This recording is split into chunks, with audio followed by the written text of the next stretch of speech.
I think we're running out of space.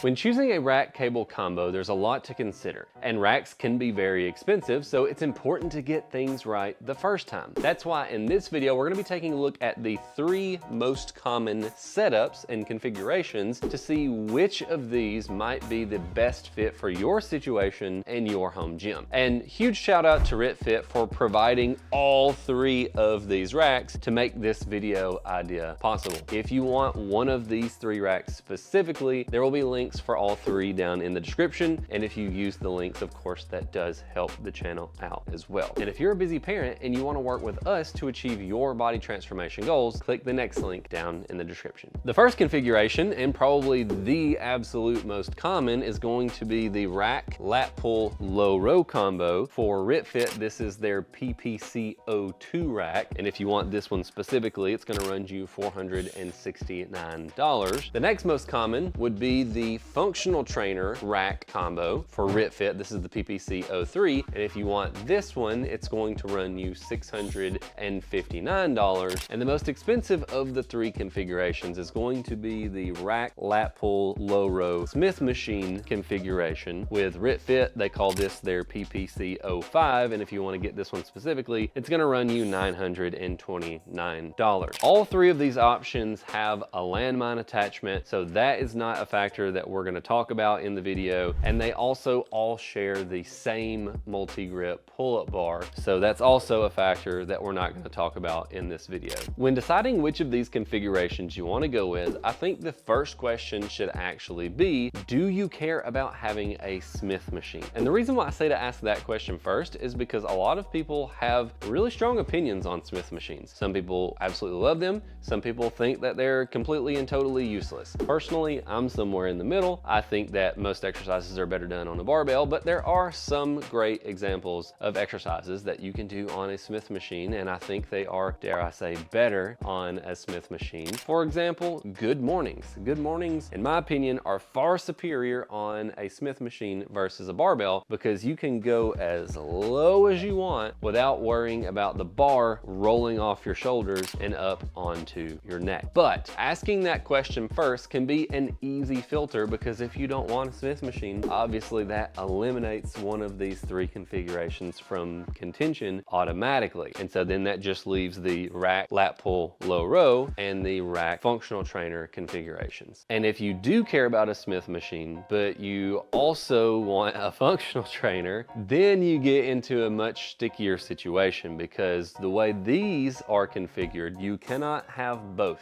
They are mutually exclusive. And if you want a Smith machine that also has a functional trainer, you're gonna have to step it up to a more expensive machine than the 3 that I have here. And if you are wanting to stick with a budget, then you just have to ask yourself, if you do want a Smith machine, which is more important to you, the Smith machine or the functional trainer? If you don't care about the Smith machine, then the other question is, would you rather have a lat pull low row, or would you rather have a functional trainer? For me personally, I would much rather go with a functional trainer over a lat pull low row, because there's just a lot of extra versatility by having 2 pulleys. There's a lot of different isolateral exercises that you can do and unilateral exercises that you can do from adjusting the cables up and down that are just not easily done if you only have a lat pull low row. Also, if you're going with one of these models specifically, having the dual guide rods on the functional trainer is simply superior than having the 1 square tube as a guide rod for the lat pull low row. Another thing that's more of a minor point but is still important to consider is the storage on a functional trainer rack versus a lat pull low row rack. Because of the way the cables are set up on almost any functional trainer rack, not just the RitFit rack, you're gonna have these cables coming off the back of the machine, meaning you can't have a really robust storage system with one of these types of racks. And they kind of sort of solve this by adding on these little flip down storages on the sides, but if you're wanting to do stuff inside the rack, it's a little bit in the way. Whereas on this lat pull low row option, there are dual weight horns coming off the back, so even if you are squatting inside the rack, benching inside the rack, the weights are never going to get in the way. And the only other drawback when it comes to a functional trainer is it's a little bit more difficult to do lat pulls specifically. You can still do low rows just as easily with one of these racks as the actual lat pull low row rack, because you can get them with foot plates attached to the bottom, and you lower one side of the functional trainer all the way down, and then you can still do your low rows. But when it comes to the lat pulls, you're either going to have to get a lat pull bar that has the hook on each end so that you can connect it to each end of the functional trainer and do your lat pulls that way, or you'll have to just pull your bench up to the front and then do your lat pull downs. And the one other drawback when it comes to a functional trainer rack is going to be if you particularly care about doing a lot of low rows and a lot of lat pull downs, because while you can do low rows on a functional trainer rack perfectly easily, because you typically will have a foot platform off of one side so that you can do low rows, almost all configurations of a functional trainer rack, if you're using only one pulley on one side, it's a 2-to-1 ratio, meaning that you're only pulling half the weight that's actually on the weight trolley. So if you have 100 pounds on the weight trolley, you're actually only pulling 50 pounds, whereas the lat pull low row options are going to be a 1-to-1 ratio. So if you have 100 pounds on the lat pull machine, you're actually pulling 100 pounds. Now you can kind of sort of get away with doing a lat pull on the functional trainer if you roll a bench into the middle here, and then you put your safeties on the front and you put a barbell to hold you down, and you either do isolateral lat pull downs, so you're using both single handles at the highest setting and doing isolateral lat pull downs, or if you get one of those single bars that have the hook on both ends, you could also do a lat pull down that way, but it's not going to feel quite the same as if you wanted to do just a regular lat pull down. And if you're only doing a lat pull down off of one side with a lat pull down bar, you're probably going to be maxing out the weight trolley and not really getting a sufficient challenge for your lat pull. But if you're okay with those two drawbacks mentioned, personally, I would go with the functional trainer option over the lat pull option if you don't care about having a Smith machine. But if you want a Smith machine, obviously this is going to be your choice. Or if you don't know if you want a Smith machine, but you think you might want to upgrade to one in the future, there is a pretty cool feature about the PPC-02 rack specifically, because the PPC-02 and the PPC-05, so the regular lat pull rack versus the one with the Smith machine, they're actually the same rack. The only difference is this Smith machine piece is bolted on here, but that's actually an upgrade you can decide to do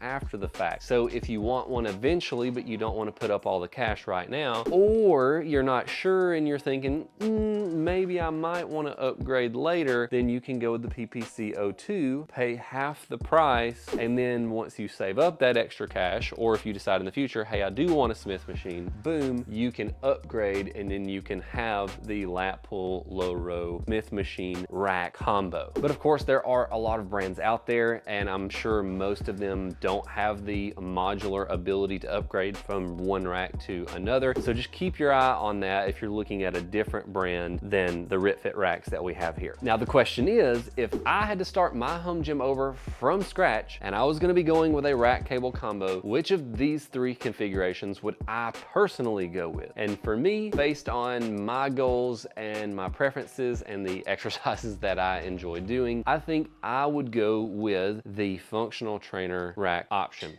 Because for me, I think there's more versatility that you can get out of a functional trainer than you can get out of a Smith machine lat pull down and low row. But that's just my opinion, which isn't worth very much. So let me know down in the comments which configuration you would go with for your own home gym. As always, God bless you and your family, and we'll see you next week.